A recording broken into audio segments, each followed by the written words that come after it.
စိတ်ပင်ပန်းလာတဲ့အခါမေတ္တာပို့ပါ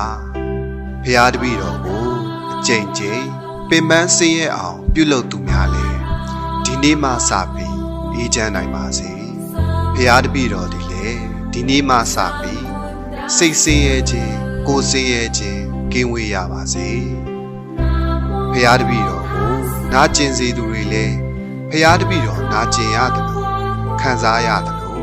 မနာကျင်ရပါစေနဲ့မခံစားရပါစေနဲ့ဖရာဒီနေ့ဒီအချိန်မှစပြီးလူစိတ်မရှိသောသူတွေလည်းဖရာတပည့်တော်မစုံစည်းရပါစေနဲ့